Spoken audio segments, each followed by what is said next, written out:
Oi, tudo bem? Aqui é o pastor Gunnar von Herbert, do Instituto Embassy. O Instituto Embassy tem como missão ajudar você a descobrir e desenvolver o seu propósito de vida.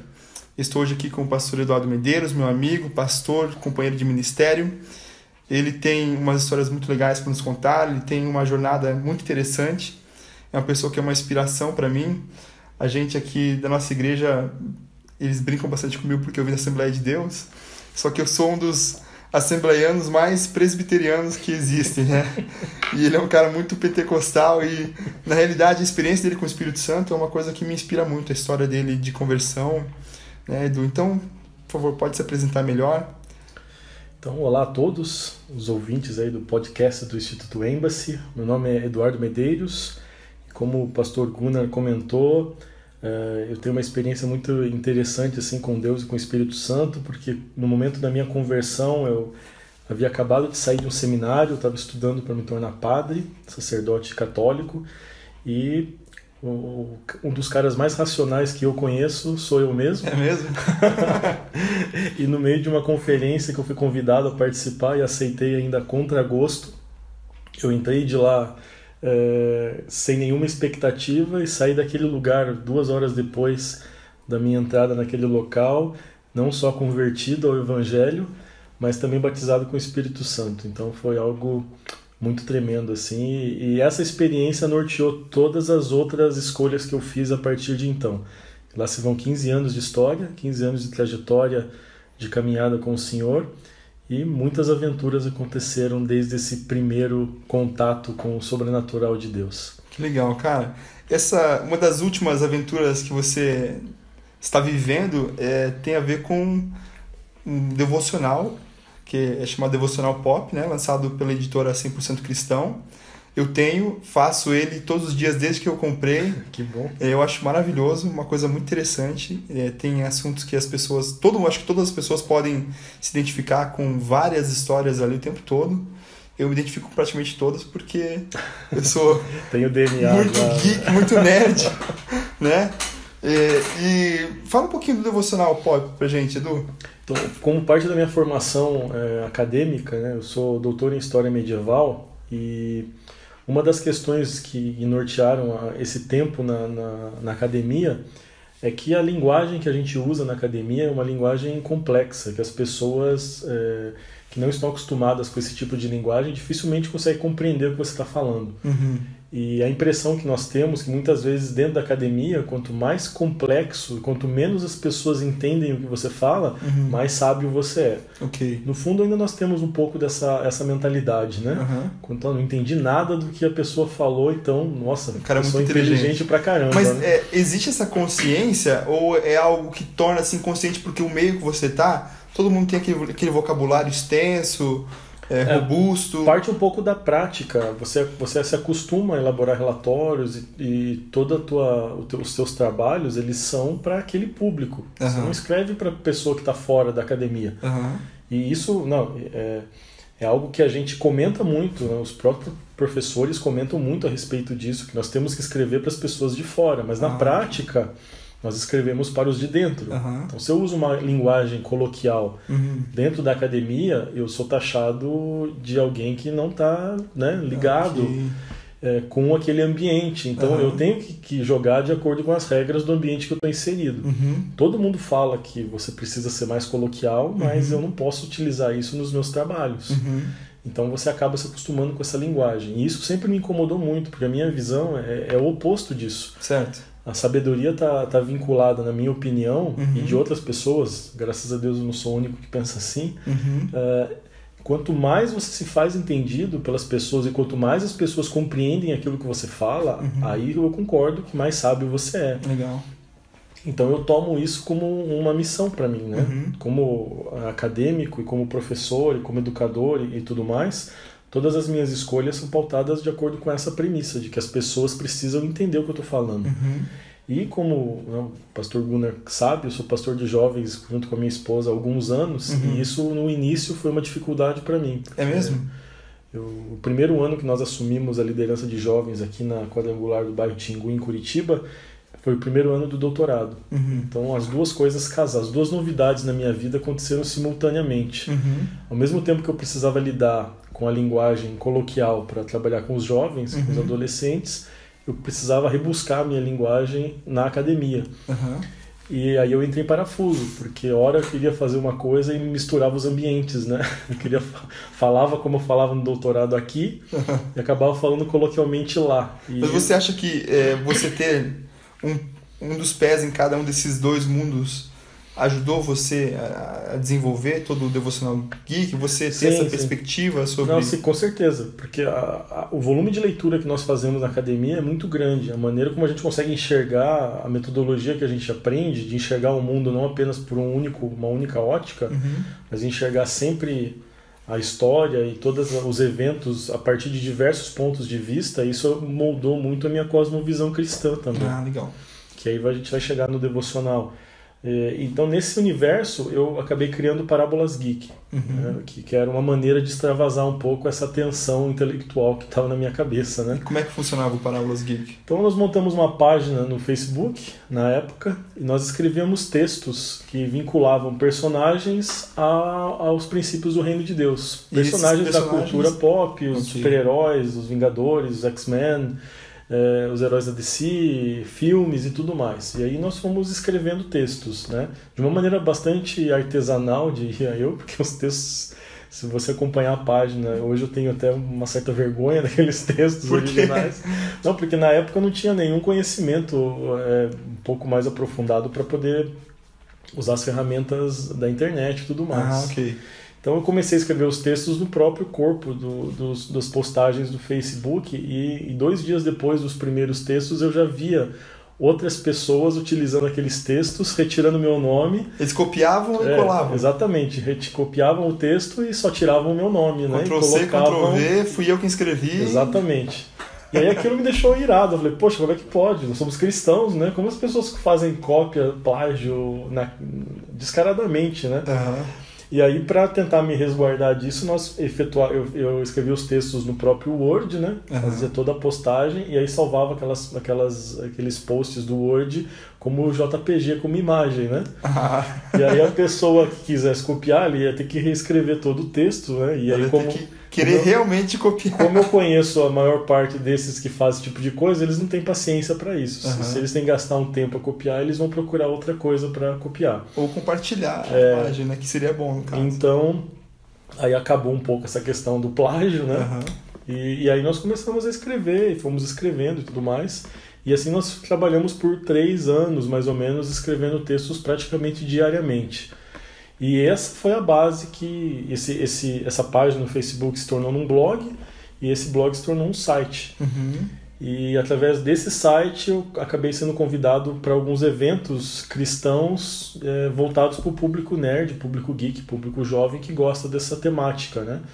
Então o primeiro evento aconteceu no final de 2016 e lá eu conheci o pessoal da editora 100% Cristã, o Simval e o Wilson.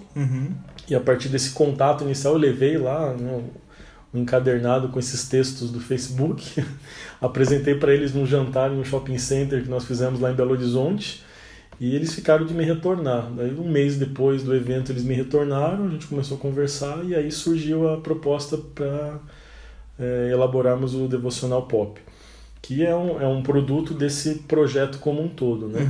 Então são 366 textos que nós redigimos, reescrevemos todos esses textos que nós tínhamos escrito antes, todos os textos de minha autoria, porque por alguns momentos nós tivemos ajuda de outras pessoas dentro do blog também, que nos ajudaram também, queriam participar escrevendo textos, então nós abrimos espaço para isso também. Mas então para esse devocional foram todos os textos que eu escrevi, alguns deles nós reaproveitamos da internet, a maioria foram escritos exclusivamente para esse projeto, eles não estão nas páginas do Parábolas Geek, né? Então são textos inéditos que nós elaboramos para entrarem nesse projeto. E esse projeto ele tinha uma função dupla, tanto de abençoar os de dentro da igreja, mas principalmente o de gerar uma reação positiva nos de fora. E para isso, você que já teve contato, né, um diferencial que eu, desde o início, eu conversei com o pessoal da editora, era a questão gráfica do projeto. Ele não podia ser um projeto parecido com outros que a gente já conhece, né? Eu já li muitos devocionais e eles seguem sempre uma mesma fórmula. Uma divisão diária com páginas e com exemplos e com textos. Nós trabalhamos colocando uma mesma importância na questão gráfica para a questão textual também. E isso tem ajudado muito a levar o devocional exatamente para o público que nós pensamos no início, né? O pessoal que não é da igreja tem elogiado muito o produto como um todo, né? O material. Então a gente está bem feliz, assim, primeiro com um livro cristão chegar num público não cristão, com uma boa aceitação, sem os estereótipos que geralmente a gente atribui para textos cristãos, quando você não faz parte desse grupo, e a faixa etária que nós estamos atingindo com ele. Então está indo desde o pessoal de 10 anos e não tem limite para encerrar isso, né? E isso eu estou muito feliz. Nós tínhamos pensado num público mais jovem, mas a gente tem pego famílias, né? Mas pessoal mais novo, os pais têm lido para os filhos que não gostam de ler, estão começando a ler por causa do devocional, por terem os personagens que eles gostam, que eles se identificam, terem histórias. Então isso tem sido muito gratificante, o feedback que nós temos recebido assim, das pessoas que têm adquirido esse material. Assim. Então a gente está muito feliz com o que está acontecendo através desse devocional. Legal, cara. Eu lembro que quando eu era criança,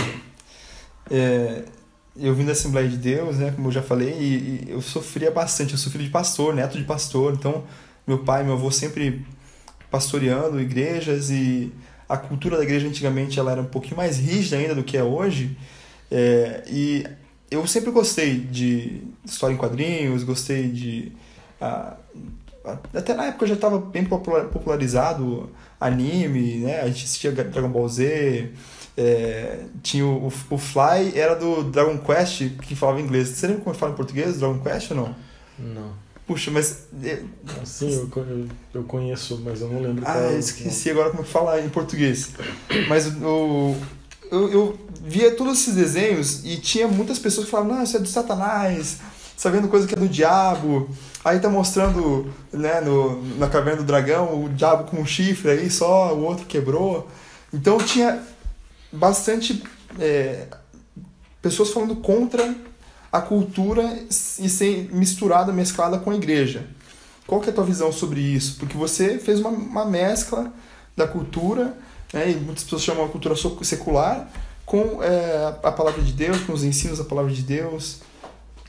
Bom, então, o devocional é fruto de um produto, digamos assim, de uma pesquisa maior que eu tenho perseguido há algum tempo e tem intensificado esse ano, 2017, em função desse projeto sair da internet, onde é um público mais restrito que acessa, chegar até as livrarias aí do país todo. Então, toma uma proporção muito maior quando isso chega facilmente à mão das pessoas, que é a questão da discussão entre cultura e cristianismo.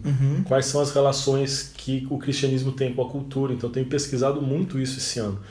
Bom, em primeiro lugar, as coisas no início, a própria palavra de Deus, a cultura está muito atrelada à própria criação de Deus. Essas divisões que nós fazemos hoje entre o espaço que é sagrado e o espaço profano, então isso é de Deus e isso é do diabo, é uma convenção até cultural nossa, que nós estabelecemos enquanto igreja protestante. Existem causas culturais para isso, a própria divisão e a igreja protestante ser uma igreja muito nova em termos de Brasil, acaba levando a esse tipo de conceito de separação do ambiente onde está inserido. Isso aconteceu por muito tempo no último século no Brasil. Se a gente for analisar isso até por volta da década de 70, essa era uma cultura muito presente na igreja protestante brasileira, principalmente nas denominações pentecostais. Então, a partir disso, tudo era do diabo.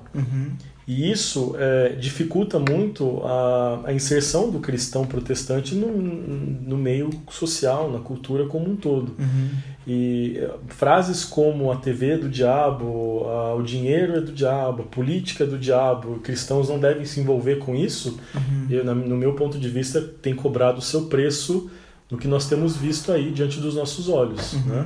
A própria programação da TV aberta é uma afronta a tudo que nós, né, como cristãos aí, conservadores, nós levamos em consideração. Nós entregamos, talvez, de mão beijada por ignorância, por uma ignorância uma leitura errada, teologicamente falando, nós entregamos áreas importantes, pontos estratégicos, pontos de influência da nossa sociedade para aqueles que não têm o mesmo ponto de vista que nós. Então nós temos uma política totalmente corrompida, por um lado, né, onde os interesses da maioria não são levados em consideração. Nós temos uma programação decadente na TV aberta. A questão de o dinheiro pertencer ao diabo, havia muito uma questão ainda de que a riqueza é sinal de afastamento de Deus. E a questão, o falso entendimento da humildade bíblica, de que para você ser de Deus você precisa ser pobre, isso também complica muito as coisas, porque aí o fluxo financeiro circula na mão daqueles que não creem em Jesus. E isso dificulta o próprio trabalho missionário e tantas outras coisas, né? A própria teologia protestante é uma teologia da prosperidade, no sentido de que o próprio cristão ele é responsável, né, através do seu trabalho, ele pode enriquecer. Isso faz parte da bênção de Deus. A cosmovisão católica, que imperava até ao final da Idade Média, era o oposto, né? O dinheiro tinha a ver com essa inserção no mundo, né? Então o dinheiro não pertencia, não era sinal de bênção de Deus. E com o protestantismo essa visão foi mudando, né? Até o próprio capitalismo surge disso, né? Dessa visão mais individualista da sociedade. Então a cultura, ela está impregnada. E o que nós fazemos são leituras dessa cultura. Acho que esse é um ponto chave. Tem um livro, não sei se você já ouviu falar, chama-se A Morte da Razão. A Morte da Razão. Do Francis Schaeffer, né, o nome dele. E ele fala sobre esse dualismo, né, e ele fala sobre o período histórico e como que a arte cristã, de Michelangelo, pinturas que eram feitas em igrejas, em templos, e que eles demonstravam a beleza da criação. Ele vai vendo como que a arte vai se deteriorando e faz uma comparação com a visão que o homem tem sobre si mesmo. Então, por exemplo, quando você olha um Picasso e vê uma arte toda distorcida, ele atribui isso à distorção que houve do homem, enxergando como criação algo belo, algo que estava próximo de Deus, e como com o tempo isso foi se deteriorando. Fantástico isso, muito bom mesmo. E ele fala, por exemplo, faz algumas comparações, né? Como que no início da época de ouro assim da arte, as pinturas de Jesus, que tinha na época o Menino Jesus, etc., eram grandes. E isso queria dizer que ele estava em destaque ali, né? E com o tempo aquilo você vai passando ali pelo iluminismo, tudo, e ele vai diminuindo, né? E a partir disso ele começa a fazer uma série de comparações de como que o homem está lendo a si mesmo.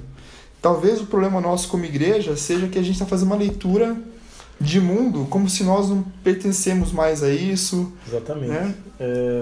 Uma questão, essa própria questão, se nós pegarmos alguns compositores, por exemplo, famosos, assim, né, historicamente falando, o próprio Beethoven, Bach, as composições deles eram cristãs. Sim. No sentido, né, as letras e tudo que era feito tinha a conotação de colocar glória a Deus. Onde nós ouvimos essas músicas hoje? Nas igrejas? Não. Nós ouvimos nos grandes centros de teatro do mundo inteiro. Sim. Então, isso é o que eu chamo de você pensar o cristianismo para fora da igreja. Então, as próprias pinturas que você citou têm o mesmo propósito. São coisas que é impossível você observar aquilo e ficar inerte ao que está sendo exposto. E é analisado há séculos. Uma arte cristã que tem um objetivo muito maior do que simplesmente atender às necessidades daquele público específico. Ela passa gerações. Ao meu ver, a arte ela é muito mais do que algo que a gente coloca em uma caixa, né? Ou seja, é cristão, é não cristão, é secular. A arte ela é uma expressão de quem nós somos, né? Seja música, pintura. E ela ajuda a entender o tempo em que ela foi feita também. Com certeza.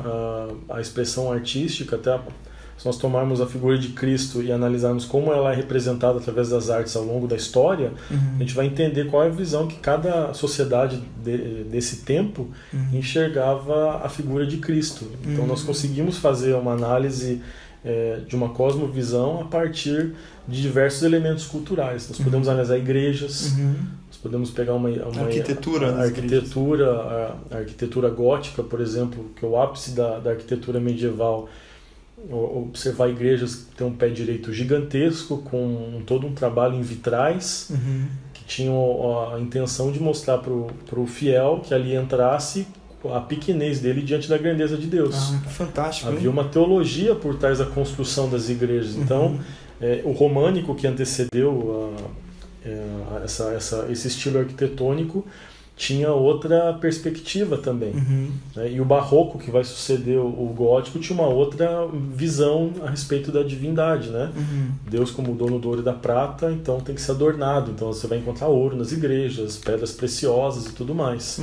Então são maneiras de se enxergar o mundo. Então a cultura nos ajuda muito a entender a visão a respeito de Deus e da própria sociedade. Mas a questão da leitura é muito importante. Nós somos cristãos e desde o Éden nós temos uma missão, que é de dominar o jardim e expandi-lo. Quando nós abrimos mão das áreas de influência da sociedade que nós estamos abrindo mão dessa comissão que nós recebemos lá no jardim. Então, claro, né, é algo muito simples para a gente discutir aqui só falando uma frase a respeito disso, né?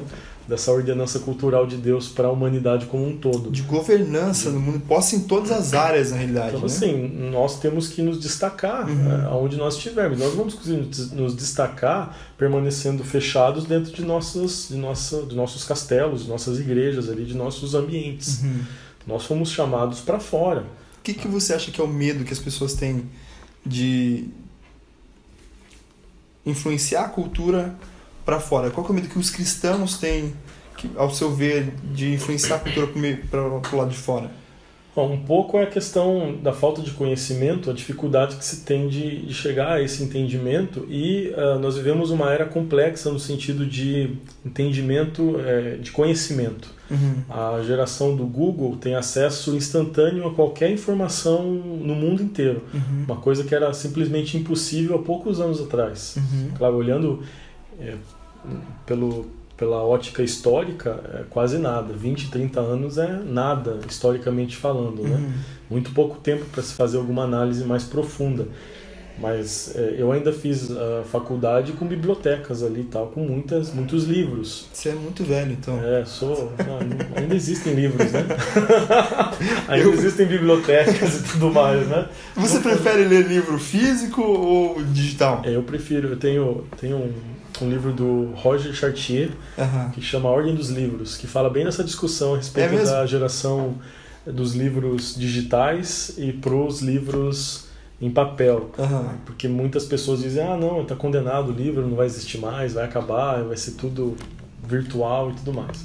Então esse autor ele faz algumas análises a respeito de bibliotecas e de como as bibliotecas foram evoluindo ao longo do tempo. E uma das coisas interessantes para o livro é que você consegue transformar um livro que é o mesmo livro impresso milhares de vezes em algo totalmente exclusivo seu, na medida que você entra em contato com o livro. Porque você faz alguma anotação ali? Tudo bem, você até consegue fazer anotações nos arquivos, no virtual e tudo mais, mas um livro físico que você consiga colocar a tua perspectiva, a tua visão, o teu entendimento daquela leitura em determinado ponto da tua vida, isso faz aquele livro virar algo totalmente individual, que você vai reler ele tempos depois e vai enxergar ali que talvez a tua visão até mudou de acordo com o tempo que você fez a primeira leitura, né? É engraçado que eu gosto de livro virtual, mas eu tenho uma dificuldade com a Bíblia virtual, porque eu tenho uma facilidade muito grande para manusear a física, quando preciso procurar um versículo, um capítulo, alguma coisa, uma história ali, tenho muito mais facilidade para folhear ali do que parar para pensar, puxa, onde é que está escrito isso? Não sei se é algo que foi impresso na minha mente através dos anos, ter essa facilidade através do folhear ali, simplesmente, né? Você tem essa experiência parecida? Eu gosto muito da Bíblia física, né? Eu gosto muito dos aplicativos, né? Sou partidário ainda agora vão chamar de velha guarda já, né? Mas essa questão do conhecimento, essa geração que aprendeu a usar a Bíblia nos aplicativos tem um conhecimento um pouco limitado das escrituras. Se você der uma Bíblia na mão, demora muito tempo para achar alguma coisa. Não que isso seja problema, achar ou não achar, mas isso ilustra essa questão da dificuldade que os cristãos têm hoje. Um conhecimento raso sobre uma série de assuntos não permite com que se aprofundem os assuntos importantes. E esse é algo que, para mim, na minha visão, leva um pouco a esse medo. Eu vou influenciar, mas o que eu tenho para oferecer para essa sociedade? Isso é muito importante, né? Qual é o meu conhecimento? O que essa sociedade vai aprender com o que eu tenho para oferecer? Então essa é uma pergunta chave nesse processo, né? Esse programa e o Instituto Embassy, no que nós conversamos e naquilo que eu conheço, tem o objetivo de despertar influenciadores, aqueles que ainda não sabem que são, né? E naqueles que são, melhorar aquilo que eles estão fazendo. Então, essa questão do conhecimento, em saber o quanto você tem, além do espiritual, porque nós temos o Espírito Santo e a mensagem que o mundo precisa, só que o mundo não sabe que precisa disso. Sim. Essa é a revelação verdadeira. Nós temos uma revelação, a única diferença nossa para aqueles que estão fora do cristianismo bíblico é que eles ainda não sabem que precisam desse Jesus que nós temos. Então nós não somos melhores, nós não somos piores do que ninguém. A única coisa é que nós temos uma informação que eles desconhecem e precisam conhecer. Sim. Agora, a maneira como eles vão descobrir essa mensagem, aí eu creio que a criatividade e a cultura podem nos ajudar nesse processo. E dessas análises aqui, das leituras que eu tenho feito, surgiu o devocional como uma ferramenta para levar essa informação, né? Fantástico. Eu fiz um comentário com a Dani, minha esposa, você sabe, obviamente, mas para o ouvinte que ainda não conhece, esses dias que a gente estava ouvindo rádio e tal, e estava passando umas músicas gospel, assim, muito ruins, e eu desliguei, falei, Dani, eu não consigo ouvir algo ou ler algo simplesmente porque está taxado como gospel ali, né? Acho que precisa ter uma qualidade, precisa ter um cuidado, porque é muito fácil. Poxa, eu tenho um público cativo, já que eles não têm muita opção, então o que eu fizer, eles vão ter que engolir, né? E a gente acaba vendo isso bastante hoje em dia, eu acho que mais do que nunca, porque tem muito conteúdo saindo aí, tá muito fácil, muito mais barato para você poder gravar um CD, para você poder fazer qualquer tipo de... criar qualquer tipo de conteúdo, né?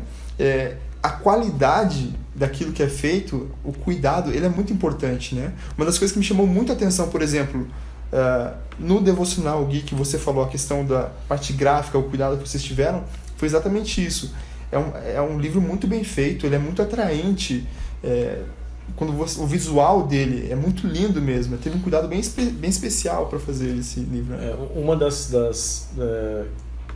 Dos alvos que nos levou a pensar dessa forma é que muitos jovens chegavam nessa época de final de ano e nos perguntavam o que eles podiam dar de presente para os amigos dele que não eram da igreja.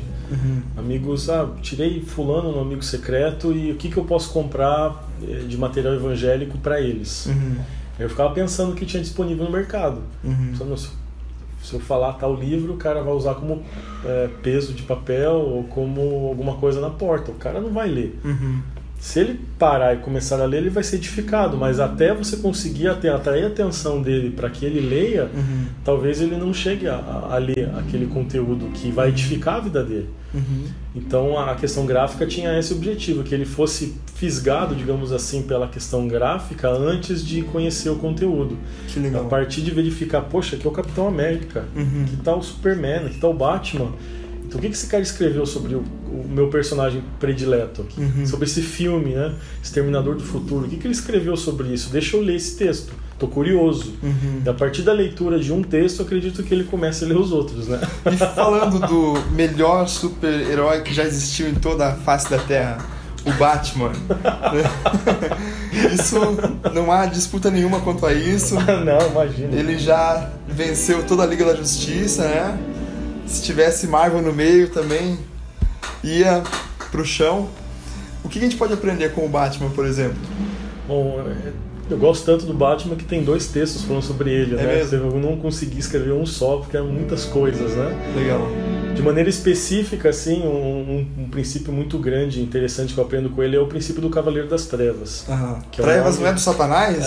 Com um nome que pode soar como demoníaco. Se nós analisarmos um pouco mais o que ele significa, é exatamente o que Jesus fazia no tempo dele, o que nós devemos fazer como cristãos. Uau.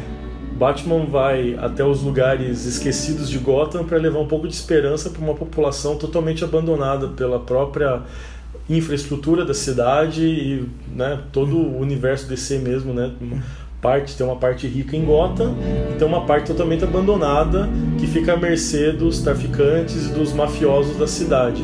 É exatamente nesses lugares que o Batman vai para levar um pouco de esperança. Jesus ia nesses lugares quando estava aqui, e a partir disso nós podemos aprender muito com o princípio do Cavaleiro das Trevas, né? Que legal.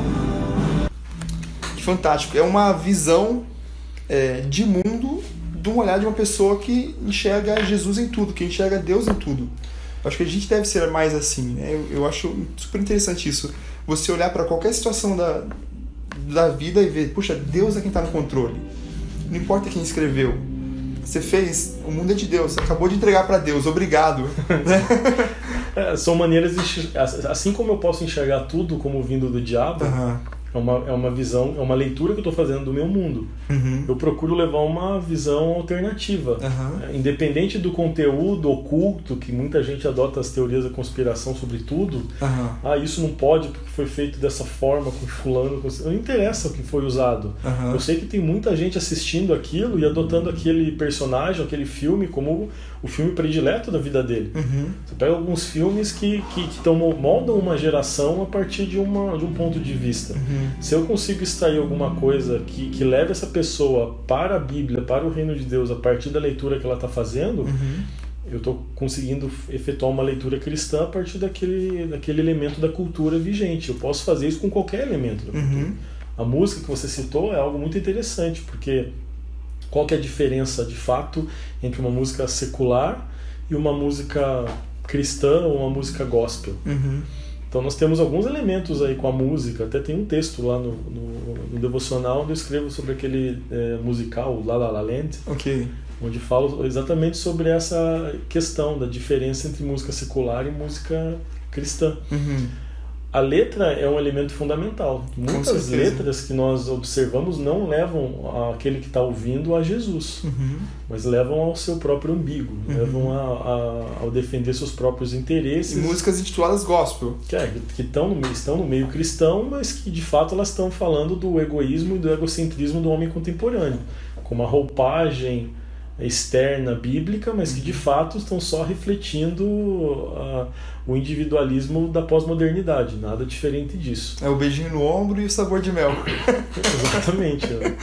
Qual é a diferença das duas? Uma é cantada dentro da igreja, a outra é cantada nos bailes funk, mas na essência elas querem dizer praticamente a mesma coisa. E músicas seculares com letras que levam as pessoas a refletir. Então eu não gosto de estabelecer essas fronteiras bem que as pessoas colocam, porque nem tudo que se diz gospel é cristão, e nem tudo que se diz secular e profano é de fato assim. Depende da maneira como eu estou enxergando isso. Assim como tem pessoas que enxergam qualquer música intitulada gospel como algo vindo de Deus e de certa forma vão ser edificadas por aquilo, até de maneira indireta, eu posso ouvir algumas músicas seculares que me levem também a refletir a respeito da grandeza de Deus e do papel que ele tem na criação como um todo. Vai da leitura que eu estou fazendo daquilo. Que legal. Para 2018, Edu, o que você está imaginando que vai acontecer dentro desse mundo? Como que você entende que... Bom, nós temos um grupo já formado, né, nessa questão. Nós iniciamos um movimento, digamos assim, que leva um pouco essa questão cultural com uma roupagem geek, né, para a igreja. Então nós temos participado de vários eventos nesse sentido. Acredito que a ideia é que eles se intensifiquem mais em 2018. O devocional tem me levado a vários lugares, tenho sido chamado para viagens e para apresentar esse projeto em vários lugares, porque é uma novidade, uma ferramenta nova que a igreja precisa aprender a utilizar. Ele pode ser usado em grupos pequenos, como... Exatamente. Eu tenho feito algumas experiências, até aqui na igreja mesmo, com algumas células, onde eu tenho dado um apoio, um suporte nessa questão. Legal. E nós temos trabalhado para 2018 em mais materiais relacionados a isso, aproveitando alguns lançamentos de filmes chaves que vão estrear em 2018. Você já viu a Liga da Justiça? Não, ainda não. Eu fui ver ontem. Não consegui assistir. Mas Star Wars já tá... Pré-estreia, meia-noite 1, semana que vem, dia 13, né? Cara, é uma coisa que eu sempre achei legal do Edu, ele sempre postava foto na pré-estreia, ele, a Meire, a esposa dele, lá fiel na pré-estreia de todos os filmes geeks que saíam de super-heróis, etc. Esse ano a gente não conseguiu, a gente teve que quebrar um pouco a tradição. Muito trabalho. Né? Não deu mais para, até em função do Joshua estar crescendo, a gente ainda não consegue levar ele pro cinema, a gente não tem, a minha sogra não tá morando mais em Curitiba para ficar com ele, então a gente tem uma dificuldade, a gente acaba não indo, né? Mas pelo menos Star Wars aí, no dia 13 para ele dia vai? 14, não, a gente vai, já combinamos ali, porque eu não assisto. E para 2018 tem algum filme que tá para estrear que você tá ansioso para ver? Na verdade, assim, para todos aqueles que liam HQs, assim como eu, liam gibis e tal, a Guerra Infinita é algo, né, que a gente aguarda, uma geração inteira espera por isso. Nossa, né? Eu fiquei de cara quando eu vi o trailer, achei fantástico. Quando você lê a história nas HQs e aí você de repente vê aquilo se materializando, né? E ainda é o ápice de todo o universo cinematográfico da Marvel. Né? Todos os filmes, desde o primeiro, foi pensado em função desse momento. Então, sério? Teve esse planejamento, esse cuidado deles pensar, vamos fazer todos esses filmes... Desde o primeiro Homem de Ferro, foi o primeiro filme lançado, você vai vendo a própria iniciativa Vingadores e tudo mais, vai caminhando para isso. Você vai vendo as cenas pós-créditos, as joias do infinito sendo apresentadas uma a uma. Isso. Tudo isso para introdução do Thanos aí com a manopla do infinito para Guerra Infinita ano que vem. Então, quem que venceria entre o Thanos e o Darkseid? É um exemplo clássico de plágio isso. Né? Os dois são iguais, né, praticamente. Pois é. Tem aqueles skins no queixo deles, né? Se copia, né? Alguém escureceu um pouquinho mais o Darkseid ali. Ele foi criado depois, será o Darkseid? Tem uma briga até judicial com relação a isso, assim, tem que dar uma pesquisada lá que você vai ver. Que louco, vamos ver, sim, com certeza. Então, assim, eu creio que o filme de 2018 vai ser com certeza aí o Vingadores 3, tanto que o trailer bateu o recorde no YouTube como o vídeo mais visto em 24 horas. Sim, né? Eu vi eles humilhando ali a Liga da Justiça, porque, 8 meses de trailer da Liga da Justiça, aí tinha, sei lá, 36 milhões que seja, não sei. Aí 24 horas ou 48 horas ali de trailer do Guerra Infinita já tava quase o dobro de visualização. Então, assim, vai ser uma corrida ao cinema ano que vem em função desse filme. Assim. Legal, muito bom. E nós, como cristãos, temos que fazer uma leitura desses eventos, esses filmes e tudo mais, e o que nós podemos acrescentar para isso. Acho que esse é o grande papel, aproveitar toda a mídia que existe em cima desses eventos-chave e efetuar alguma coisa. Por muito tempo, nas Olimpíadas, Copas do Mundo, nós fazemos missões nesses ambientes. Envia-se grupos de missionários para os locais para fazer evangelismo em ambientes onde vários povos vão estar reunidos. Mas a gente nunca pensou em fazer isso com esses filmes. Fazer um cosplay de Homem-Aranha, entregar folheto, que pelo menos ia chamar atenção pra caramba, né? Não sei, atualizar o discurso, entende? Com certeza. Fazer uma leitura contemporânea do mundo que a gente vive. E nós temos preconceito com isso ainda. É uma barreira que precisa cair, assim, em nome de Jesus. Aí nós temos que abrir um pouco mais a nossa mente e estar onde as pessoas estavam. Exato. Porque era isso que Jesus fazia. Jesus dificilmente estava na sinagoga e quando estava era para chamar o pessoal de raça de víboras. Onde ele estava era com a samaritana, era com o cobrador de impostos, era com esse povo que era excluído da sociedade judaica da época. Então, nós precisamos aprender com Jesus mais uma vez. Com certeza. Mas eu acho que você tem feito um trabalho magnífico de ser um desbravador disso nesses últimos tempos. E você tem feito um serviço muito bom para a igreja. E eu vou deixar os links das lojas onde as pessoas podem encontrar no link aqui da própria página do podcast em gunnarvonherbert.com. E você pode clicar em qualquer um desses links ali. Tem algumas lojas, né, online que as pessoas podem comprar, certo? Sim, tem. Nós temos no nosso próprio site, no Parábolas Geek, que está disponível também. Muitos amigos têm de fora de Curitiba tem nos pedido, né? Então a gente acabou disponibilizando o livro na nossa página. O site da própria editora 100% Cristão. A Saraiva também comprou o projeto, então está disponível em lojas do país todo, aí na Saraiva, na internet também.